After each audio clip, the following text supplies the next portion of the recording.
ನಮಸ್ಕಾರ ರೈತ ಬಾಂಧವರೇ, ಆತ್ಮೀಯರೇ ಹಾಗೂ ಎಲ್ಲ ವೀಕ್ಷಕರೇ. ಇವತ್ತಿನ ದಿನ ನಾವು ಮೊರಿಂಗಾ ಅಥವಾ ನುಗ್ಗೆ ಕುರಿತಾಗಿ ಮಾತನಾಡೋಣ.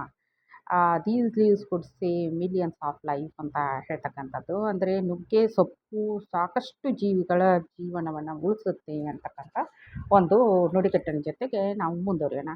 ನುಗ್ಗೆ ಒಂದು ಬಹುವಾರ್ಷಿಕ ತರಕಾರಿ ಬೆಳೆಯಾಗಿದೆ. ಓಕೆ, ಅಂದರೆ ಮರಗಳ ಥರ ಬರುತ್ತೆ. ಇಲ್ಲಿ ಕಾಯಿಗಳಲ್ಲದೆ ಸೊಪ್ಪು, ಹೂವು ಎಲ್ಲವನ್ನು ನಾವು ತರಕಾರಿಯಾಗಿ ಉಪಯೋಗಿಸ್ಕೋಬೋದು. ನುಗ್ಗೆ ಸೊಪ್ಪಿನಲ್ಲಿ ಹೇರಳವಾಗಿ ಸಿ ಅನ್ನಂಗ ಅಂದರೆ ವಿಟಮಿನ್ ಸಿ ಸಿಗ್ತದೆ, ಕ್ಯಾರೋಟಿನ್ ಇರ್ತದೆ, ಕಬ್ಬಿನಾಂಶ, ರಂಜಕ, ಸುಣ್ಣದ ಅಂಶ ಎಲ್ಲ ಸಾಕಷ್ಟು ಇರ್ತದೆ. ನುಗ್ಗೆಕಾಯಿಯ ರಂಜಕ ಮತ್ತು ಕ್ಯಾರೋಟಿನ್ ಒದಗಿಸೋದ್ರಿಂದ ನುಗ್ಗೆಕಾಯಿಯನ್ನು ಜಾಸ್ತಿಯಾಗಿ ಬಳಸ್ತಾರೆ ಅಂತಕ್ಕಂಥದ್ದು ಒಂದು ಮಾತು. ಈಗ ನೋಡಿ, ಮೊರಿಂಗಾ ಟ್ರೀ ಈ ಥರ ಕಾಣ್ತದೆ. ಮೊರಿಂಗಾ ಅಂದರೆ ನುಗ್ಗೆ ಈ ಥರ ಕಾಣ್ತದೆ.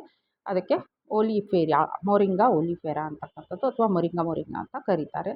ಹೆಚ್ಚಿನ ಅಂಶ ಈ ನಮ್ಮ ಭಾರತದ ಹಿಮಾಲಯನ್ ಬೆಲ್ಟಲ್ಲಿ, ಸ್ವಲ್ಪ ಚೈನಾ ನಮ್ಮದು ಇಲ್ಲೆಲ್ಲ ಬರ್ತದೆ ಅಂತಕ್ಕಂಥದ್ದು ಮ್ಯಾಪ್ ಮುಖಾಂತರ ತೋರಿಸಲಾಗಿದೆ. ಯಾವ್ಯಾವ ವೆರೈಟಿ ಬರ್ತದೆ ಅಂಥೇಳಿ. ಮೊರಿಂಗಾ ಒಲಿಫೆರಾ, ಆರ್ಬೋರಿಯಾ, ಬರ್ಜೇನಿಯಾ ಈ ಥರ ತುಂಬ ಹಲವಾರು ಇದ್ದಾವೆ. ನಮ್ಮಲ್ಲಿ ಬರೋದೇ ಒಲಿಫೆರಾ ಅಂತ ಹೇಳ್ತಕ್ಕಂಥದ್ದು. ಇದಲ್ದೇ ಏನ್ಷಿಯಂಟ್ ಹಳೆ ಕಾಲದಲ್ಲಿ ಇವ್ರಿಗೆಲ್ಲ ಇಲ್ಲೇನು ಮಾರ್ಕ್ ಮಾಡಿ ತಿಳಿಸಿದ್ದೀನಲ್ಲ, ಅಂದರೆ ನಾರ್ತ್ ಅಮೆರಿಕ, ಸೌತ್ ಅಮೆರಿಕ ಮಧ್ಯದಲ್ಲಿ ಬೆಳೀತಿದ್ರು. ಅಂದರೆ ಅಲ್ಲಿ ವೆಸ್ಟ್ ಇಂಡೀಸ್ ಇದೆಯಲ್ಲ, ಆ ಭಾಗದಲ್ಲಿ, ಅಂದರೆ ಇಂಡಿಯಾದಿಂದನೇ ಹೋಗಿದ್ದು ಅಂತ ಅಂದ್ಕೊಳ್ಬೋದು ಒಂದು ರೀತಿಲಿ. ಮತ್ತು ನಮ್ಮದು ಆಫ್ರಿಕಾದ ಮಡ್ಗಾಸ್ಕರ್ ಇದೆಯಲ್ಲ, ಆ ಭಾಗ, ನಮ್ಮ ಇಂಡಿಯಾ, ಆ ಥರ. ಅಂದರೆ ಇಂಡಿಯಾದಿಂದ ಅಥವಾ ಚೈನಾದಿಂದ, ಏಷ್ಯಾದಿಂದ ಮೂವ್ಮೆಂಟ್ ಆಗಿದೆ ಅಂತಕ್ಕಂಥದ್ದು ಒಂದು ಎಲ್ಲ ದೇಶಗಳಿಗೆ ಮಾಹಿತಿ ಇತ್ತು ಅಂತಕ್ಕಂಥದ್ದು. ಸೈಂಟಿಫಿಕ್ ಆಗಿ, ವೈಜ್ಞಾನಿಕವಾಗಿ ತಿಳಿತು ಅಂತ. ಇನ್ನು ನ್ಯೂಟ್ರಿಷನಲ್ ವ್ಯಾಲ್ಯೂ ಏನಿದೆ, ಏನು ಪೋಷಕಾಂಶ ಇದೆ ಅಂತ ಇದನ್ನು ಬೆಳಿಬೇಕು ಅಂತ ಹೇಳಿದರೆ, ಒಂದು ಆರೆಂಜಲ್ಲಿ ವಿಟಮಿನ್ ಸಿ ಎಷ್ಟಿರ್ತದೋ, ನಾವು ಇವತ್ತಿನ ದಿನ ವಿಟಮಿನ್ ಸಿ ಆರೆಂಜಲ್ಲಿ ಚೆನ್ನಾಗಿದೆ, ಸಿಟ್ರಸ್ ಫ್ರೂಟ್ಸಲ್ಲಿ ಚೆನ್ನಾಗಿರ್ತದೆ, ತಿನ್ನಿ ಅಂತ ಡಾಕ್ಟರ್ ಸಜೆಸ್ಟ್ ಮಾಡ್ತಾರಲ್ಲ, ಅದ್ರ 7 ಟೈಮ್ಸು ಈ ಒಂದು ಸೇಮ್ ವೇಟ್ ಮೊರಿಂಗಾ ಲೀವ್ಸ್, ಅಂದರೆ ಈ ನುಗ್ಗೆಕಾಯಿಯ ಸೊಪ್ಪನ್ನು ಸೇಮ್ ವೇಟು ಆರೆಂಜ್ ಏನು ಒಂದು ಹಣ್ಣು ಎಷ್ಟು ತೂಕದ್ದಾಗಿರುತ್ತೋ ಅಷ್ಟೇ ತೂಕದ ಎಲೆಗಳನ್ನು ತೆಕ್ಕೊಂಡಾಗ 7 ಟೈಮ್ಸ್ ಇದರಲ್ಲಿ ವಿಟಮಿನ್ ಸಿ ಇರುತ್ತೆ. ಸೇಮ್ ಹಂಗೆ ಕ್ಯಾರೆಟಲ್ಲಿ ವಿಟಮಿನ್ ಎ ಎಷ್ಟಿರ್ತದೋ ಅದರ 4 ಪಟ್ಟು ಇದರಲ್ಲಿ ನುಗ್ಗೆ ಸೊಪ್ಪಲ್ಲಿರುತ್ತೆ. ಆಮೇಲೆ ಹಾಲಲ್ಲಿ ಎಷ್ಟು ಕ್ಯಾಲ್ಶಿಯಂ ಇರ್ತದೋ ಅದರ 4 ಪಟ್ಟು ನುಗ್ಗೆ ಸೊಪ್ಪಲ್ಲಿರ್ತದೆ. ಬಾಳೆಹಣ್ಣಲ್ಲಿ ಎಷ್ಟು ಪೊಟ್ಯಾಷಿಯಮ್ ಇರ್ತದೋ ಅದ್ರ 3 ಪಟ್ಟು ಈ ನುಗ್ಗೆ ಸೊಪ್ಪಲ್ಲಿರ್ತದೆ. ಈ ಹಾಲು ಅಥವಾ ಮೊಸರಲ್ಲಿ ಎಷ್ಟು ಪ್ರೋಟೀನ್ ಇರುತ್ತೋ ಅದರ 2 ಪಟ್ಟು ಈ ಸೊಪ್ಪಲ್ಲಿರ್ತಕ್ಕಂಥದ್ದು. ಅಂದರೆ ಈ ಸೊಪ್ಪು ಎಲ್ಲ ವಿಷಯದಲ್ಲೂ ಕಾಂಪಿಟೇಷನಲ್ಲಿ ಮುಂದಿದೆ ಅಂತ ಆಗ್ತಾಯಿತ್ತಲ್ವ. ಆದರೆ ಅವೇರ್ನೆಸ್ ಇಲ್ಲ, ತಿಳುವಳಿಕೆ ಇಲ್ಲ ಜನರಲ್ಲಿ ಅಥವಾ ರೈತರಲ್ಲಿ. ಆದ್ದರಿಂದ ಬಳಸ್ತಾ ಇಲ್ಲ. ಏನಿಲ್ಲ, ಒಂದು ಪೌಡರ್ ಮಾಡಿಟ್ಕೊಂಡು ನುಗ್ಗೆ ಸೊಪ್ಪನ್ನು ಪ್ರತಿದಿನ ಬೆಳಗ್ಗೆ ತೊಗೊಂತು ಅಂತ ಹೇಳಿದರೆ, ಏನು ಅಂದರೆ ಆರೋಗ್ಯ ಇಷ್ಟು ವೃದ್ಧಿಸುತ್ತೆ ಅಂತ ಹೇಳಿದರೆ, ಮತ್ತು 20-21 ವಯಸ್ಸಿನ ಒಂದು ನಾವು ಯೌವನವನ್ನು ಪಡೀಬೋದು ಅಂತಕ್ಕಂಥ ಶಕ್ತಿ ಇರೋದು ಯಾವುದಾದ್ರೂ ಇದೆ ಅಂತ ಹೇಳಿದರೆ ಅದು ನುಗ್ಗೆ ಸೊಪ್ಪು, ಆಯಿತಾ. ಇದರಲ್ಲಿ ಮಲ್ಟಿ ವಿಟಮಿನ್ಸ್ ಇವತ್ತಿನ ದಿನ ಏನು ಸಪ್ಲಿಮೆಂಟ್ಸು ಡಾಕ್ಟರ್ಸು ತುಂಬ ಬರಿತಾ ಇದ್ದಾರಲ್ವ, ಅದು ಏನೂ ಬೇಕಾಗಿಲ್ಲ ಆ್ಯಕ್ಚುಲಿ ಹೇಳಬೇಕು ಅಂತ ಹೇಳಿದರೆ.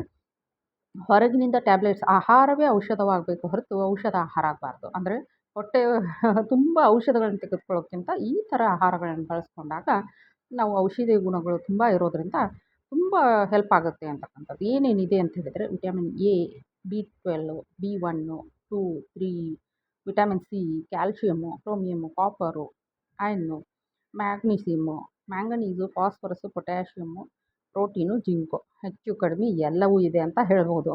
ಸಪ್ಲಿಮೆಂಟ್ಸನ್ನು ತೊಗೊಳ್ಳೋ ಬದಲು ಅದೇ ನಾನು ಹೇಳ್ದಂಗೆ ತುಂಬ ಐರನ್ ಕೊರತೆ ಇದೆ. ಇವತ್ತಿನ ದಿನ ಪ್ರತಿ 10 ಮಹಿಳೆಯರಲ್ಲಿ 8ರಿಂದ 9 ಜನ ಮಹಿಳೆಯರು ಐರನ್ ಡಿಫಿಷಿಯನ್ಸಿಯಿಂದ ಇರ್ತಾರೆ. ಐರನ್ ಕೊರತೆ, ಕಬ್ಬಿನಾಂಶದ ಕೊರತೆ ಇರ್ತದೆ. ಅಥವಾ ಈ ರೀತಿಯೂ ಹೇಳ್ಬೋದು, ಅಂಕ್ಯಸಂಖ್ಯೆ ಇಲಾಖೆಯಿಂದ ಗೊತ್ತಾಗಿದ್ದೇನು ಅಂತ ಹೇಳಿದರೆ, ಭಾರತೀಯ ಪ್ರತಿ ಮಹಿಳೆಯು ಜೀವನದ ಯಾವುದೋ ಒಂದು ಹಂತದಲ್ಲಿ ಕಬ್ಬಿಣದ ಕೊರತೆಯನ್ನು ಬಾಲ್ಯದಲ್ಲಿರ್ಬೋದು, ಹರೆಯದಲ್ಲಿರ್ಬೋದು, ವೃದ್ಧಾಪ್ಯದಲ್ಲಿ ಯಾವುದೋ ಒಂದು ಅವಸ್ಥೆಯಲ್ಲಿ ಅನುಭವಿಸಿರ್ತಾರೆ. ಅಂಥವರು ಇದನ್ನು 2 ಬಾರಿ ನುಗ್ಗೆ ಸೊಪ್ಪನ್ನು ಬೆಳಗ್ಗೆ ಮತ್ತು ರಾತ್ರಿ ತಗೊಂಡ್ರೂ ಒಳ್ಳೆಯದು, ಅಥವಾ ಬೆಳಗ್ಗೆ ಮಾತ್ರ ತಗೊಂಡ್ರೂ ಒಳ್ಳೆಯದು. ಇಲ್ಲ, ನೀರಲ್ಲಿ ಅದನ್ನು ಕಾಯಿಸ್ಬಿಟ್ಟು ಸೊಪ್ಪನ್ನು ತೆಗೆದಾಕಿ ಕೇವಲ ನೀರನ್ನು ಕೂಡ ಕನ್ಸ್ಯೂಮ್ ಮಾಡ್ಕೊಳ್ಬೋದು ಅಂತಕ್ಕಂಥದ್ದು. ಇದು ಒಂದು ಏನು ಅಂತ ಹೇಳಿದರೆ ಅತಿ ಅಪರೂಪದ ಒಂದು ಗಿಡ ಅಂತ ಹೇಳ್ಬೋದು. ಇದರ ಲೀವ್ಸು ಎಲ್ಲ ಎಸೆನ್ಷಿಯಲ್ ಅಮಿನೋ ಆ್ಯಸಿಡ್ಸು, ಪ್ರೋಟೀನ್ಸನ್ನು ಹೊಂದಿರುತ್ತೆ. ಒಂದು ಕೇಸ್ ಸ್ಟಡಿ ಮಾಡಿದ್ರಲ್ಲಿ ತಿಳಿದು ಬಂದಿದ್ದೇನೆಂದರೆ ಮಕ್ಕಳಿಗೆ ಇದು ಹೇಳಿ ಮಾಡಿಸುವಂಥದ್ದು. ಯಾಕೆ ಅಂತ ಹೇಳಿದರೆ ಮಕ್ಕಳಲ್ಲಿ ಆರ್ಜಿನಿನ್ನು ಮತ್ತು ಹಿಸ್ಟಡಿನ್ನು ಇವೆರಡು ಅಮಿನೋ ಆ್ಯಸಿಡ್ಸು ಮಕ್ಕಳಿಗೆ ತಾಯಿ ಹಾಲಿಂದ ಸಿಗೋದು ಸ್ವಲ್ಪ ಕಷ್ಟ. ಅಂಥ ಒಂದು ಸಂದರ್ಭದಲ್ಲಿ ತಾಯಿ ಆ ಮಗು ಬಳಲ್ತಾ ಇರ್ತದೆ. ಅಂಥವರು ಏನು ಮಾಡಬೇಕು ಅಂತ ಹೇಳಿದರೆ ಮಗುವಿಗೆ ಹಾಗೂ ತಾಯಿಗೆ ಇಬ್ಬರಿಗೂ ಇದು ಸೊಪ್ಪನ್ನು ಬೇಯಿಸಿ ತಿನ್ನಿಸೋದಾಗ್ಬೋದು, ಪೌಡ್ರಲ್ಲಿ ಕುಡಿಸೋದಾಗ್ಬೋದು, ನುಗ್ಗೆಕಾಯಿಯನ್ನು ಬಳಸೋದಾಗೋದು ಮಾಡಿದರೆ ಆರೋಗ್ಯ ವೃದ್ಧಿಸ್ತದೆ ಅಂತಕ್ಕಂಥದ್ದು. ಇನ್ನು ನೋಡಿ ಒಂದು ಕ್ಯಾರೆಟು ಮತ್ತು ಅದೇ ತೂಕದ ಫ್ರೆಶ್ ಲೀವ್ಸನ್ನು ತೊಗೊಂಡಾಗ ಹೇಗಿದೆ ನೋಡೋಣ. ಈಗ ವಿಟಮಿನ್ ಎಲ್ಲಿ ಬಂದರೆ ಒಂದು ಕ್ಯಾರೆಟಲ್ಲಿ 1.8 ಮಿಲಿಗ್ರಾಮ್ ಅಷ್ಟಿದ್ದರೆ ಅಂದರೆ ಸೇಮ್ ತೂಕದ್ದು. ಫ್ರೆಶ್ ಲೀವ್ಸಲ್ಲಿ 6.8 mg ಇರುತ್ತೆ. ಡ್ರೈಡ್ ಲೀವ್ಸಲ್ಲಿ ಅದರದ್ದೇ ನುಗ್ಗೆದೇ ಡ್ರೈಡ್ ಲೀವ್ಸಲ್ಲಿ 18.9 mg ಇರುತ್ತೆ. ಅಂದರೆ ಫ್ರೆಶ್ ಲೀವ್ಸು ಕನ್ಸ್ಯೂಮ್ ಮಾಡ್ಬೋದು, ಡ್ರೈ ಲೀವ್ಸು ಮಾಡ್ಬೋದು. ಡ್ರೈ ಲೀವ್ಸ್ ತುಂಬ ಉಪಾಯಕಾರಿ ಅಥವಾ ಹೆಲ್ಪ್ ಆಗುತ್ತೆ, ಸಹಾಯಕಾರಿ ಅಂತಕ್ಕಂಥದ್ದು. ವಿಟಮಿನ್ ಸಿ ಯಲ್ಲೂ ಅಷ್ಟೇ. ಇಲ್ಲಿ ನೋಡಿ ವಿಟಮಿನ್ ಸಿ ಯಲ್ಲಿ ಫ್ರೆಶ್ ಲೀವ್ಸ್ ತುಂಬ ಹೆಲ್ಪ್ಫುಲ್ಲು ಅಂತ ಹೇಳ್ಬೋದು. ಒಂದು ಆರೆಂಜಲ್ಲಿ 30 mg ವಿಟಮಿನ್ ಸಿ ಇದ್ದರೆ ಫ್ರೆಶ್ ಲೀವ್ಸಲ್ಲಿ 220 mg ಇರುತ್ತೆ. ಎಷ್ಟು ಪಟ್ಟು ಅಂತ ನೀವೇ ತಿಳ್ಕೊಳ್ಳಿ. ಇನ್ನು ಕ್ಯಾಲ್ಶಿಯಂ ಕುರಿತಾಗಿ ಹಾಲಲ್ಲಿ 120 mg ಇದ್ದರೆ ಫ್ರೆಶ್ ಲೀವ್ಸಲ್ಲಿ 440 mg ಅಲ್ವಾ, ಆಲ್ಮೋಸ್ಟ್ 4 to 5 ಟೈಮ್ಸು. ಆಮೇಲೆ ಡ್ರೈಡ್ ಲೀವ್ಸಲ್ಲಿ 2003 ಗ್ರಾಮ್ ಅಂದರೆ ಎಷ್ಟು ಪಟ್ಟು, 120 2003 mgಯಲ್ಲಿ. ಅದರಿಂದ ಇಲ್ಲಿ ನಾವು ಎರಡೂ ಎಲೆಗಳನ್ನು ಡ್ರೈಡು ಇರ್ಬೋದು, ಒಣಗಿಸಿದ್ದು ಇರ್ಬೋದು, ಹಸಿದು ಇರ್ಬೋದು ಬಳಸ್ಕೊಳ್ಬೋದು. ನಮಗೆ ಯಾವುದು ನಮ್ಮ ಸೂಟೇಬಲ್ ಅಂದರೆ ನಮಗೆ ಸಿಗ್ತಾ ಇರೋದು ಯಾವುದಿದೆ, ಹಸಿದು ಸಿಗ್ತಾ ಇದೆಯಾ ಬಳಸ್ಕೊಳ್ಳೋ, ಇಲ್ಲ ಒಣಗಿಸಿದ್ದು ಇಟ್ಕೊಂಡು ವರ್ಷವಿಡೀ ಬಳಸ್ಕೊಳ್ಬೋದು ಅಂತಕ್ಕಂಥದ್ದು. ಇನ್ನೂ ಅಷ್ಟೇ 28.2 ಮಿಲಿ ಡ್ರೈದಿಂದ ಸಿಗ್ತದೆ. ಒಂದೇ 1 ಗ್ರಾಮು mg ಇದರಲ್ಲಿ ಸ್ಪಿನಾಚಲ್ಲಿ ಸಿಗ್ತದೆ. ನಾವು ಇವತ್ತಿನ ದಿನ ಸ್ಪಿನಾಚನ್ನು ಬೆನ್ನತ್ತಿದ್ದೀವಿ. ನಮಗೆ ನುಗ್ಗೆ ಸೊಪ್ಪಿನ ಉಪಯೋಗವೇ ಗೊತ್ತಾಗಿಲ್ಲದ ಆ ಥರ ಆಗಿದೆ. ಪೊಟ್ಯಾಸಿಯಮ್ಮು ಅಷ್ಟೇ 1324 mg ಡ್ರೈಡ್ ಲೀವ್ಸಲ್ಲಿದೆ. ಆಯಿತಾ. 88 ಬನಾನದಲ್ಲಿದೆ. ಇವತ್ತಿನ ದಿನ ಯಾರೆಲ್ಲ ನಿದ್ದೆಯಿಂದ ಬಳಲ್ತಾ ಇದ್ದಾರೋ ಅಥವಾ ಖಿನ್ನತೆಯಿಂದ ಬಳಲ್ತಾ ಇದ್ದಾರೋ ಬನಾನ ತಿನ್ನಿ ಅಂತ ಹೇಳ್ತಾರೆ. ಫೈಬರ್ನೂ ಅಷ್ಟೇ ಹೈ ಪ್ರೋಟೀನ್ ಫೈಬರ್ ಇರುತ್ತೆ. ಬನಾನ ತಿನ್ನಿ ಅಂತ ಹೇಳ್ತಾರೆ. ಅದಕ್ಕಿಂತ ಎಷ್ಟೋ 1000 ಪಟ್ಟು ಇದು ಒಳ್ಳೆಯದು ಅಂತ. ಪ್ರೋಟೀನು ಹೆವಿ ಪ್ರೋಟೀನ್ ಇರುತ್ತೆ. ಯೋಗರ್ಟಲ್ಲಿ 3 ಗ್ರಾಮ್ ಇದ್ದರೆ ಡ್ರೈಡ್ ಲೀವ್ಸಲ್ಲಿ 27 ಗ್ರಾಮ್ಸ್ ಇರುತ್ತೆ. ಆಮೇಲೆ ಆದ್ದರಿಂದ ಇದನ್ನು ಬಳಸ್ಕೊಳ್ಳೋದು ತುಂಬ ಒಳ್ಳೆಯದು. ಅಂದರೆ ಇದ್ರದ್ದು ಪೋಷಕಾಂಶಗಳ ಆಗರ, ಆದರೆ ತಿಳುವಳಿಕೆ ಯಾರಿಗೂ ಅಷ್ಟಾಗಿಲ್ಲ. ಇದು ನಮ್ಮ ಪಾರಂಪರಿಕವಾಗಿ ತುಂಬ ಹಳೆಯದಿಂದ ಬಳಸ್ಕೊಂಡು ಬರ್ತಾ ಇದ್ದೀವಿ. ಸಾಂಬಾರುಗಳಲ್ಲಿ ನುಗ್ಗೆಕಾಯಿಗಳನ್ನ ಹಾಕ್ಕೊಳ್ತೀವಿ, ಉಪ್ಪಿನಕಾಯಿ ಮಾಡ್ತಾರೆ, ನುಗ್ಗೆಕಾಯಿದು ಚಟ್ನಿ ಮಾಡ್ತಾರೆ, ಮತ್ತು ಪೌಡ್ರನ್ನು ಕೂಡ ಬಳಸ್ಕೊಳ್ಬೋದು. ಈವನ್ ತಲೆಗೆ ಅಪ್ಲೈ ಬಳಸ್ಕೊಳ್ಬೋದು. ಇದನ್ನು ಉತ್ತರ ಭಾರತದಲ್ಲಿ ಸೈಜನ್ ಅಂತಾರೆ, ಇಲ್ಲಿ ದಕ್ಷಿಣ ಭಾರತದಲ್ಲಿ ನುಗ್ಗೆ, ನಮ್ಮ ಕನ್ನಡದಲ್ಲಿ ನುಗ್ಗೆ, ಆ ಥರ ನಾವು ಬಳಸ್ಕೊಳ್ಬೋದು. ಆಯಿತಾ. ಇದು ಎಲ್ಲೆಲ್ಲಿ ಸಿಗ್ತದೆ, ಮಾಲ್ ನ್ಯೂಟ್ರಿಷನ್ ಇರ್ತಕ್ಕಂಥ ದೇಶಗಳಲ್ಲಿ ಇದನ್ನು ಬಳಸ್ಕೊಳ್ಳೋದು ಉತ್ತಮ. ಈಗ ನೋಡಿ ಲೀವ್ಸಲ್ಲಿ ಏನೇನು ಕ್ವಾಲಿಟಿ ಇದೆ, ಒಂದು ಪೋಷಕಾಂಶ, ಎರಡನೇದು ಮೆಡಿಸಿನಲ್ ವ್ಯಾಲ್ಯೂ ಇದೆ. ಆಯಿತಾ. ಟ್ರೀಸಲ್ಲಿ ಇದೆ ಅಲ್ಲಿ ಕ್ರಾಪಿಂಗ್ ಆಗಿ ಅಂದರೆ ನಾವು ಬೆಳೆಗಳ ಮಧ್ಯದಲ್ಲಿ ಬೆಳೆದ್ಬಿಟ್ಟು ಇದು ಮಾಡ್ಕೋಬೋದು. ಇದರಿಂದ ಮಣ್ಣಿನ ಒಂದು ಏನು ಸವೆತ ಇರ್ತದೆ ಅದು ಆಗದೇ ರೀತಿಯಲ್ಲಿ. ಫ್ಲವರಲ್ಲಿ ಮೆಡಿಸಿನ್ ಇದೆ. ನುಗ್ಗೆ ಫ್ಲವರಲ್ಲಿ ನುಗ್ಗೆ ಕಾಯಿಗಳೇನಿರ್ತವೆ ಅದರಲ್ಲಿ ಪೋಷಕಾಂಶಗಳ ಆಗರ ಹಾಗೂ ಮೆಡಿಸಿನ್.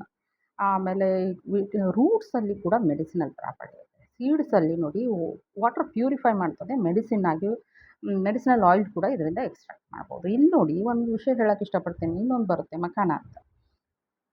ಮಖಾನ ಹಾಗೂ ನುಗ್ಗೆ ಒಂದು ಸೀಡ್ಸ್ ಏನಿದ್ದಾವೆ ಇವಕ್ಕೆ ಇವತ್ತಿನ ಮಾರ್ಕೆಟಲ್ಲಿ ತುಂಬ ಬೆಲೆ ಇದೆ. ಇದನ್ನು ಪಾಪ್ಕಾರ್ನ್ ಥರ ಮಾಡಿಬಿಟ್ಟು ಚೈನಾದವರು ಅವರೆಲ್ಲ ಕನ್ಸ್ಯೂಮ್ ಮಾಡ್ತಾರೆ. ಇದು ಎಷ್ಟು ಒಳ್ಳೆಯದಿರ್ತದೆ ಅಂತ ಹೇಳಿದರೆ ಟೇಸ್ಟಿಗೂ ಅಷ್ಟೇ ಚೆನ್ನಾಗಿರ್ತದೆ. ಮಕ್ಕಳುಗಳು ಇದನ್ನು ಒಂದು ಹಿಡಿಯಷ್ಟು ತಿಂದುಬಿಟ್ರು ಅಂತ ಹೇಳಿದರೆ ಏಕದಮ್ ಸ್ಟ್ರಾಂಗ್ ಐರನ್ ಮ್ಯಾನ್ ಆಗಿಬಿಡ್ತಾರೆ ಅಂತಕ್ಕಂಥದ್ದು. ಇದರಿಂದ ಸ್ವಲ್ಪ ಬೇರಿನಿಂದ ಗಮ್ ಬರ್ತಾ ಇರ್ತದೆ, ಅದು ಕೂಡ ಮೆಡಿಸಿನಲ್ ಪ್ರಾಪರ್ಟಿ ಇರ್ತಕ್ಕಂಥದ್ದು. ಇದ್ರದ್ದು ಚಕ್ಕೆ ಏನು ಬರ್ತದೆ, ಅದರದ್ದು ಬಾರ್ಕ್ ಅಥವಾ ತೊಗಟೆ ಏನು ಬರ್ತದೆ, ಅದೂ ಕೂಡ ಮೆಡಿಸಿನಲ್ ವ್ಯಾಲ್ಯೂ ಇರ್ತಕ್ಕಂಥದ್ದು. ಅದರಿಂದ ಇದನ್ನು ತುಂಬ ಬೆಲೆ ಇರೋದರಿಂದ ಇದರ ಬಗ್ಗೆ ತುಂಬ ಸ್ಟಡೀಸ್ ಆಗಿದೆ ಬೇರೆ ಬೇರೆ ಕಂಟ್ರಿಗಳಲ್ಲಿ. ಇದನ್ನು ಬಳಸ್ಕೊಳ್ಬೇಕು ಅಂತಕ್ಕಂಥದ್ದು. ಮನುಷ್ಯನ ಆರೋಗ್ಯಕ್ಕೆ ಒಳ್ಳೆಯದು. ಪ್ರಾಣಿಗಳಲ್ಲಿ ನಾವೇನು ಗೊಬ್ಬರವಾಗಿ ಬಳಸ್ಬೋದು. ಯಾಕೆ ಹೇಳಿ, ಅಗೇನ್ ಪ್ರಾಣಿಗಳು ನಮ್ಗೆ ಹಾಲು, ಮಾಂಸ ಏನೇನೋ ಕೊಡ್ತಾವಲ್ಲ, ಅವು ಕೂಡ ಹೆಲ್ಪ್ ಆಗುತ್ತೆ. ಪ್ಲಾಂಟ್ ಗ್ರೋತನ್ನು ಎನ್ಹ್ಯಾನ್ಸ್ ಮಾಡುತ್ತೆ. ಅಂದರೆ ಇದರ ಎಲೆಗಳನ್ನು ಪೇಸ್ಟ್ ಮಾಡಿಬಿಟ್ಟು ಅರೆದ್ಬಿಟ್ಟು ನಾವು ಯೂಸ್ ಮಾಡೋದ್ರಿಂದ ಗ್ರೋತ್ ಹೆಲ್ಪ್ ಆಗುತ್ತೆ. ಮಣ್ಣಿನ ಆರೋಗ್ಯ ಇಂಪ್ರೂವ್ ಆಗುತ್ತೆ. ಬಯೋಗ್ಯಾಸು, ಬಯೋಡೈಜೆಸ್ಟು, ವರ್ಮಿ ಕಾಂಪೋಸ್ಟಲ್ಲಿ ಕೂಡ ಬಳಸ್ಕೊಳ್ಬೋದು. ಇನ್ನು ಮನುಷ್ಯನ ಆರೋಗ್ಯದ ಮೇಲೆ ಒಂದು ಸ್ಟಡಿ ಆಗಿರೋದು ನೋಡಿ. ಇದು ಡ್ರೈ ಮಾಡಿ, ನೆರಳಲ್ಲೇ ಡ್ರೈ ಮಾಡಿ, ಪೌಡರ್ ಮಾಡಿ ಬಳಸ್ಕೊಂಡಂಥ ಒಂದು ಇದರಲ್ಲಿ ಸೆನೆಗಲಲ್ಲಿ ಟೆಸ್ಟ್ ಮಾಡಿರೋ ಕೇಸ್ ಸ್ಟಡಿ ಇದು. ಇಲ್ಲಿ ಪ್ರೆಗ್ನೆಂಟ್ ವುಮೆನ್ನು ತುಂಬ ವೆಯ್ಟ್ ಕಡಿಮೆ ಇದ್ದು ಅನೀಮಿಯಾ ಆಗಿ ತುಂಬ ಸಿಕ್ಕಾಪಟ್ಟೆ ಕಷ್ಟದಲ್ಲಿದ್ದರು. ಅಂಥವ್ರಿಗೆ ಇವ್ರು ಕೊಟ್ಟಾಗ ಹೆಲ್ತ್ ಇಂಪ್ರೂವ್ ಆಗೋದ್ರ ಜೊತೆಗೆ ಜೀವ ಉಳೀತು ಅಂತಕ್ಕಂಥದ್ದು. ಅದಕ್ಕೆ ಪ್ರಾಡಕ್ಟ್ ಒಂದು ಆದರೆ ಜೀವ ಉಳಿಸೋ ಕೆಲಸ ಮಾಡುತ್ತೆ ಅಂತಕ್ಕಂಥದ್ದು. ಇನ್ನೂ ಒಂದು ಕೇಸ್ ಸ್ಟಡಿ ಆಗಿದೆ. ಅಲ್ಲಿ ನೋಡಿ ಏನಾಗಿದೆ ಅಂತಕ್ಕಂಥದ್ದು. ಇಂಟೆನ್ಸಿವ್ ಕಲ್ಟಿವೇಷನ್, ಸಿಕ್ಕಾಪಟ್ಟೆ ಕಲ್ಟಿವೇಷನ್ ಅಂದರೆ ಹೆಚ್ಚಿಗೆ ಬೆಳೆದ್ಬಿಟ್ಟು ಪ್ರಾಣಿಗಳಿಗೆ ಇದಕ್ಕೆ ಎಲ್ಲ ಕೊಡ್ತಾ ಇದ್ದಾರೆ. ಅಲ್ಲಿ ನೀರಿನ ಕೊರತೆ ಆಗದೇ ಇರೋ ರೀತಿಯಲ್ಲಿ, ಅಂದರೆ ಯಾವಾಗೂ ಮಳೆ ಆಗದೇ ಇರೋವಂಥ ಪ್ರದೇಶದಲ್ಲಿ ಇದನ್ನು ಬೆಳೆದದ್ದು, ಅಲ್ಲಿ ನೀರಿನ ಕೊರತೆ ಆಗೋ ರೀತಿಯಲ್ಲಿ ಗ್ರೌಂಡ್ ವಾಟರ್ ರೀಚಾರ್ಜ್ ಆಗಿದೆ ಅಂತಕ್ಕಂಥದ್ದು. ಆದ್ದರಿಂದ ಇವತ್ತಿನ ದಿನ ಹರಿಯಾಣ, ರಾಜಸ್ಥಾನ ಅಂಥ ಏರಿಯಾಗಳಲ್ಲಿ ಕೂಡ ಇವತ್ತಿನ ದಿನ ಆ ಬೆಳೆನ ಬೆಳೀಲಿಕ್ಕೆ ತುಂಬ ಸಜೆಸ್ಟ್ ಮಾಡಲಾಗ್ತದೆ ಅಂತಕ್ಕಂಥದ್ದು. ಈ ತೊಗಟೆ ಕೂಡ ಅಷ್ಟೇ. ತೊಗಟೆಯನ್ನು ಉಪ್ಪಿನಕಾಯಿ ಅದರಲ್ಲೆಲ್ಲ ಬಳಸ್ತಾರೆ. ಈವನ್ ಗೊಬ್ಬರಗಳಲ್ಲಿ ಕೂಡ ಇದನ್ನು ಬಳಸಲಾಗ್ತದೆ. ಇನ್ನು ನಮ್ಮ ನಾರ್ಮಲ್ ಬೆಳೆ ಬೆಳಿತೀವಲ್ಲ, ಆ್ಯಕ್ಚುಲಿ ಇದಕ್ಕೆ ತುಂಬ ಏನು ಅಂತ ಹೇಳಿದ್ರೆ ಗಿಡದ ಥರ ದೂರ ದೂರ ಬೆಳಿಬೇಕು. ಕೆಲವೊಂದು ಭಾಗದಲ್ಲಿ ಟೆಸ್ಟ್ ಮಾಡೋಕ್ಕೆ ಅಂಥೇಳಿ ಕೇಸ್ ಸ್ಟಡಿ, ಅದೇ ಹರಿಯಾಣದಂಥ ನೀರು ಕಡಿಮೆ ಇರ್ತಕ್ಕಂಥ ಭಾಗದಲ್ಲಿ ನಾವು ನಾರ್ಮಲಾಗಿ ದ್ವಿದಳಗಳನ್ನು, ಏಕದಳಗಳನ್ನು ಹೇಗೆ ಬೆಳಿತೀವಿ ಆ ಥರ ಬೆಳೆದು ಸ್ಟಡಿ ಮಾಡಿದ್ದಾರೆ. ಅಲ್ಲಿ ಹೆಂಗಾಗಿದೆ ಅಂದರೆ ಮಣ್ಣಿನ ಆರೋಗ್ಯ ಇಷ್ಟು ಇಂಪ್ರೂವ್ ಆಗೋದರ ಜೊತೆಗೆ ಅದನ್ನು ಆವಾಗವಾಗಲೇ, ಅಂದರೆ ಪ್ರತಿ 3 ದಿನ 4 ದಿನಕ್ಕೊಮ್ಮೆ ಕಟಾವು ಮಾಡಿಕೊಂಡು ಅದನ್ನು ಬಳಸ್ತಾ ಇರೋದ್ರಿಂದ, ಮಾರ್ಕೆಟ್ಗೂ ಸಲಿಕೆ ಮಾಡೋದ್ರಿಂದ ಇಳುವರಿಯಲ್ಲಿ ತುಂಬ ಸಿಕ್ಕಾಪಟ್ಟೆ ಇನ್ಕಮ್ ಬಂದಿದೆ ಅಂತಕ್ಕಂಥದ್ದು ಪಿಕ್ಚರ್ ಇದೆ. ಇನ್ನು 3 ಹಂತದಲ್ಲಿದೆ. ಒಂದು ದಿನಗಳಲ್ಲಿದೆ, ಒಂದು ತಿಂಗಳುಗಳಲ್ಲಿದೆ, ಒಂದು ವರ್ಷಗಳಲ್ಲಿದೆ. ಈ ರೀತಿ ಬೆಳೆಯೋದ್ರಿಂದ ಸೂರ್ಯನ ಬೆಳಕು ಸಾಕಷ್ಟು ಸಿಕ್ಕು ಇದಾಗ್ತದೆ. ಮತ್ತು ಆ ಮಣ್ಣಿನ ಆರೋಗ್ಯದ ಜೊತೆಗೆ ಮನುಷ್ಯನ ಆರೋಗ್ಯ ಇಂಪ್ರೂವ್ ಆಗ್ತದೆ ಅಂತಕ್ಕಂಥದ್ದು. ಆಮೇಲೆ ಇಲ್ಲಿ ನೋಡಿ, ಇಲ್ಲಿ ಒಂದು ಚಿತ್ರ ಇದೆ. ಈ ಚಿತ್ರದಲ್ಲಿ ಅದನ್ನು ಕಟಾವು ಮಾಡಿದ್ದಾಗಿದೆ, ಅಂದರೆ ಕುಯ್ಕೊಂಡು ಹೋಗಿದ್ದಾಗಿದೆ. ಇಲ್ಲಿ ದಿನಗಳಲ್ಲಿದೆ, ಇಲ್ಲಿ ತಿಂಗಳುಗಳಲ್ಲಿದೆ, ಇಲ್ಲಿ ಇದರಲ್ಲಿದೆ, ವರ್ಷದಲ್ಲಿದೆ. ಆಯಿತಾ? ಇದನ್ನು ಕಟ್ ಮಾಡಿದರು ಅಂತ ಹೇಳಿದರೆ ಈ ಥರ ಆಗ್ತದೆ ಅಂತಕ್ಕಂಥದ್ದು. ಅಂದರೆ ಅದನ್ನು ಪ್ಲ್ಯಾನ್ಡಾಗಿ ಯಾವ ಮಂತಲ್ಲಿ ಎಲ್ಲಿಂದ ನಾನು ಇನ್ಕಮ್ ತೊಗೋಬೇಕು ಅಂತ ರೈತ ತುಂಬ ಸ್ಟಡಿ ಮಾಡಿಬಿಟ್ಟು, ಅದೇ ಇದು ಕೇಸ್ ಸ್ಟಡಿ ತುಂಬ ಚೆನ್ನಾಗಿದೆ. ಇದನ್ನು ಪ್ರಾಣಿಗಳ ಗೊಬ್ಬರವಾಗಿ ಬಳಸ್ಬೋದು. ಇದನ್ನು ಏನು ಮಾಡಬೇಕು ಅಂತ ಹೇಳಿದ್ರೆ, ಪ್ರಾಣಿಗಳಿಗೆ ಜಸ್ಟು ಸಣ್ಣ ಕಟ್ ಮಾಡಿ ತಿನ್ನೋಕೆ ಕೊಟ್ಟುಬಿಟ್ರೆ ಇದರಲ್ಲಿ ತೂಕದಲ್ಲಿ 32% ಇನ್ಕ್ರೀಸ್ ಆಗುತ್ತೆ. ಹಾಲಿನ ಉತ್ಪಾದನೆಯಲ್ಲಿ 43ರಿಂದ 65% ಇನ್ಕ್ರೀಸ್ ಆಗ್ತದೆ. ಕೇಸ್ ಸ್ಟಡಿ ಮಾಡಿರ್ತಕ್ಕಂಥದ್ದು ಇದು. ಇನ್ನು ಗ್ರೋತ್ ಎನ್ಹ್ಯಾನ್ಸರ್ ಅಂದರೆ ಪ್ಲ್ಯಾಂಟ್ಗಳಿಗೆ ಇದನ್ನು ಸ್ಪ್ರೇ ಮಾಡ್ಬೋದು. ಹೇಗೆ? ಇದರ ಜ್ಯೂಸ್ ತೆಗಿಬೇಕು. ಮೊದಲು ಎಲೆಗಳ ಜ್ಯೂಸ್ ತೆಗೆದುಬಿಟ್ಟು 1 ಪೋರ್ಷನ್ ಎಲೆ ಜ್ಯೂಸು, ಅಂದರೆ 1 ಲೀಟರ್ ತೊಗೊಂಡ್ರೆ 36 ಲೀಟ್ರ್ ನೀರು ತಗೊಳ್ಬೇಕು. ನೀರಲ್ಲಿ ಮಿಕ್ಸ್ ಮಾಡ್ಕೋಬೇಕು. ಆಮೇಲೆ ಅದನ್ನು ತಗೊಂಡು ಏನು ಅಂದರೆ ಸ್ಪ್ರೇ ಮಾಡ್ತಾ ಬರಬೇಕು ಅಂತಕ್ಕಂಥದ್ದು. ಇಲ್ಲಿ ನೋಡಿ, ಕಬ್ಬಿಗೆ ಸ್ಪ್ರೇ ಮಾಡ್ತಾ ಇದ್ದಾರೆ. ತುಂಬ ಚೆನ್ನಾಗಿ ಕಬ್ಬು ರುಚಿಕಟ್ಟಾಗಿ ಬರ್ತದೆ. ಇಲ್ಲಿ ನೋಡಿ, ಇದನ್ನು ಈ ರೀತಿ ದ್ವಿದಳಿಗೆ ಸ್ಪ್ರೇ ಮಾಡ್ತಾ ಇದ್ದಾರೆ. ಬೂಮರ್ ಸ್ಪ್ರೇ ಮುಖಾಂತರನೂ ಸ್ಪ್ರೇ ಮಾಡ್ತಾ ಇದ್ದಾರೆ. ಅಂದರೆ ಒಟ್ಟಾರೆಯಾಗಿ ಇಲ್ಲಿ ವಾತಾವರಣ ಕೆಡಲ್ಲ. ಯಾಕೆ ಹೇಳಿ, ಯಾವುದೇ ರಾಸಾಯನಿಕ ಬಳಸ್ತಾ ಇಲ್ಲ. ಹೀಗಾಗಿ ಎಫೆಕ್ಟ್ಸ್ ಆಫ್ ಸ್ಪ್ರೇ ಏನಾಗುತ್ತೆ ಅಂದರೆ accelerate the growth of young plants. ಪ್ಲ್ಯಾಂಟ್ಗಳಿದ್ದಾವೆ, ತುಂಬ ಚೆನ್ನಾಗಿ ಬರ್ತವೆ. ಮತ್ತು ಫರ್ಮ್ ಆಗಿ ಪ್ಲ್ಯಾಂಟ್ಗಳಿರ್ತವೆ. ರೋಗ ನಿರೋಧಕ ಶಕ್ತಿ, ಕೀಟಗಳ ನಿರೋಧಕ ಶಕ್ತಿ ಬರ್ತದೆ. ಲೈಫ್ ಸ್ಪ್ಯಾನು, ಬೆಳೆಗಳ ಒಂದು ಕೆಪಾಸಿಟಿ ಜಾಸ್ತಿ ಆಗ್ತದೆ. ರೂಟ್ಸ್ ಚೆನ್ನಾಗಿ ಬರ್ತದೆ. ಸ್ಟೆಮ್ಮು, ಲೀವ್ಸು, ಅಥವಾ ನಾವೇನು ಇಷ್ಟಪಡ್ತಾಯಿದ್ದೀವಿ ಆ ಫ್ರೂಟ್ಸು, ಆ ಕಾಯಿಗಳು, ಆ ಗಡ್ಡೆಗಳು ಅದು ತುಂಬ ಚೆನ್ನಾಗಿ ಬರ್ತದೆ ಅಂತಕ್ಕಂಥದ್ದು. ಹೆಚ್ಚಿನ ಸೈಜು, ಒಂದು 20ರಿಂದ 35% ಅಷ್ಟು ಇಳುವರಿ ಜಾಸ್ತಿ ಆಗ್ತದೆ. ಇಲ್ಲಿ ನೋಡಿ, ಅದು ಕೇಸ್ ಸ್ಟಡಿನೇ. ಸ್ಪ್ರೇ ಮಾಡಿರೋ ಬೆಲ್ ಪೆಪ್ಪರ್ ಅಥವಾ ನಮ್ಮ ಡಬ್ಬು ಮೆಣಸಿನ್ಕಾಯಿ ಅಂತ ಏನು ಹೇಳ್ತೀವಿ, ಕ್ಯಾಪ್ಸಿಕಮ್ ಅಂತ ಹೇಳ್ತೀವಿ, ಸ್ಪ್ರೇ ಮಾಡಿರೋದು ಯಾವ ಥರ ಬಂದಿದೆ, ಮಾಡದೇ ಇರೋದು ಯಾವ ಥರ, ಕಂಟ್ರೋಲ್ ಅಂತ ಹೇಳಿದ್ರೆ ಮಾಡಿಲ್ಲ ಅಂತ.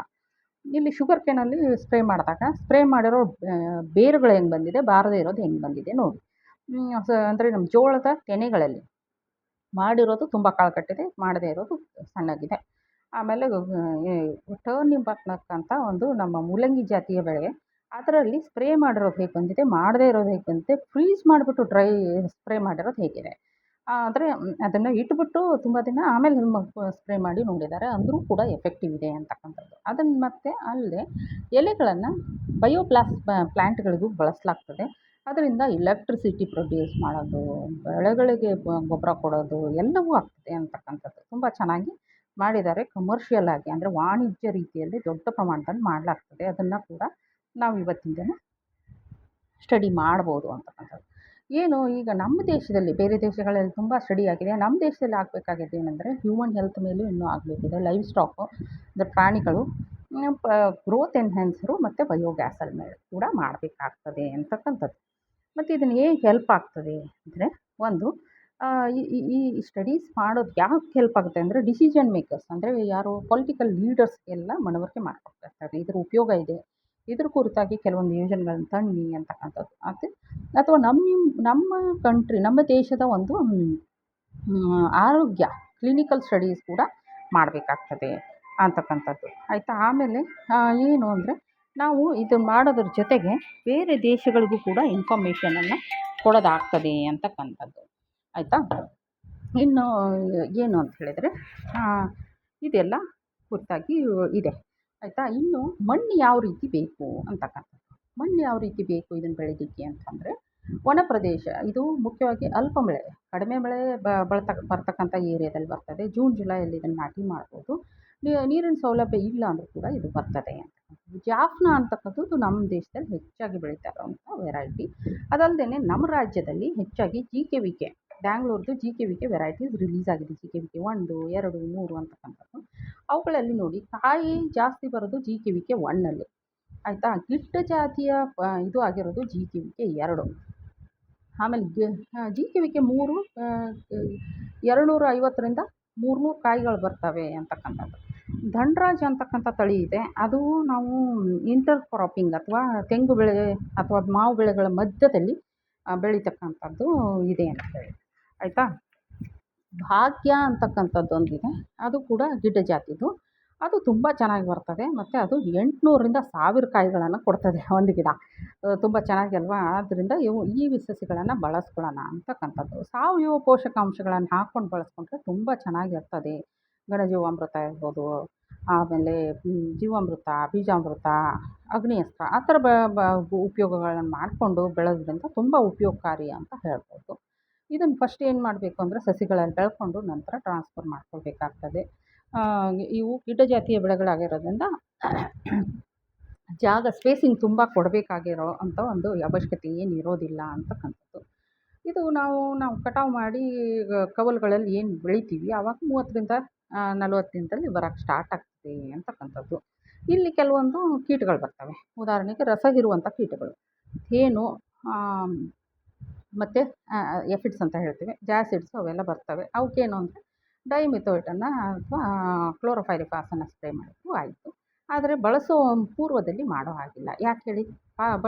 ಮನುಷ್ಯನ ಆರೋಗ್ಯ, ಪ್ರಾಣಿಗಳ ಆರೋಗ್ಯ ಹಾಳಾಗ್ತದೆ. ಆದ್ದರಿಂದಲೇ ನಾನು ಸಾವಯವ ಕೃಷಿ ಮೊರೆಗೆ ಹೋಗಬೇಕು ಅಂತ ಹೇಳಿದ್ದು.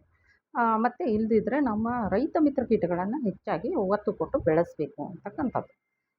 ಅದಲ್ಲದೆ ಎಲೆ ತಿನ್ನೋ ಕೀಟಗಳು ಕೆಲವೊಂದು ಬರ್ತವೆ. ಎಲೆ ತಿನ್ನೋದು, ಕಾಯಿ ತಿನ್ನೋದು, ಮೂಗು ತಿನ್ನೋದು ಅಂಥವು ಬರ್ತವೆ. ಅವಕ್ಕೂ ಕೂಡ ನಾವು ನೈಸರ್ಗಿಕ ವೈರಿಗಳಿರ್ತವೆ, ರೈತ ಮಿತ್ರ ಕೀಟಗಳು. ಅವನ್ನ ಬೆಳೆಸ್ಕೊಂಡ್ರೆ ಒಳ್ಳೆಯದು. ಕೆಲವೊಂದು ರೋಗ ಬರ್ತವೆ. ಉದಾಹರಣೆಗೆ ಬೂದುರೋಗ ಮತ್ತು ಎಲೆ ಚುಕ್ಕಿ ರೋಗ. ಇವಕ್ಕೆ ನಾವು ಯೂಶ್ವಲಿ ಮ್ಯಾಂಕೋಜೆಬನ್ನು ಸ್ಪ್ರೇ ಮಾಡ್ತೀವಿ, ಕೆಮಿಕಲ್. ಬಟ್ ನನ್ನ ಒಂದು ಇದು ಏನು ಅಂತ ಹೇಳಿದ್ರೆ, ಸಾವಯವ ಮಾಡಿದರೆ ಒಳ್ಳೆಯದು. ಯಾಕಂದರೆ ಇದನ್ನು ಎಲ್ಲರೂ ಬಳಸ್ತೀವಲ್ವ. ಆದ್ದರಿಂದ ಸಾವಯವ ಕೃಷಿಯನ್ನು ಮಾಡಿದರೆ ತುಂಬ ಒಳ್ಳೆಯದು ಅಂತಕ್ಕಂಥದ್ದು. ಅದರಲ್ಲೂ ಹುಳಿ ಮಜ್ಜಿಗೆ ಸ್ಪ್ರೇ, ಎಲ್ಲೆಲ್ಲಿ ಶಿಲೀಂಧ್ರ ಇರ್ತದೋ ಅಲ್ಲೆಲ್ಲ ಶಿಲೀಂಧ್ರನಾಶಕವಾದ ಹುಳಿ ಮಜ್ಜಿಗೆ ಸ್ಪ್ರೇ ಮಾಡೋದರಿಂದ ನಮಗೆ ಒಳ್ಳೆಯ ರೀತಿಯಲ್ಲಿ ಬೆಳೆ ಬರ್ತದೆ ಅಂತಕ್ಕಂಥದ್ದು ಇದೆ. ಹೀಗಾಗಿ ನಾವು ಹೆಚ್ಚಿನ ಅಂಶ ಏನು ಅಂದರೆ, ಇದರ ಉಪಯೋಗಗಳನ್ನ ಪಡ್ಕೊಳ್ಳೋಣ ಅಂತ ತಿಳಿಸ್ತಾ, ಎಲ್ಲರೂ ಖುಷಿಯಾಗಿರಿ ಅಂತ ತಿಳಿಸ್ತಾ, ಇವತ್ತಿನ ಟ್ಯಾಗ್ ಲೈನ್ ಬಂದ್ಬಿಟ್ಟು, stand for justice even when the world stands against you. ಅಂದರೆ ಪೂರ್ತಿ ಪ್ರಪಂಚನೇ ನಿನ್ನ ವಿರುದ್ಧ ನಿಂತರೂ ಪರವಾಗಿಲ್ಲ, ನ್ಯಾಯಕ್ಕಾಗಿ ನೀನು ನಿಲ್ಲು ಅಂತಕ್ಕಂಥ ಮಾತನ್ನು ಹೇಳ್ತಾ, ಎಲ್ಲರೂ ಖುಷಿಯಾಗಿರಿ, ಆರಾಮಾಗಿರಿ ಅಂತ ತಿಳಿಸ್ತಾ, ಸರ್ವೇ ಜನ ಸುಖಿನೋ ಭವಂತು.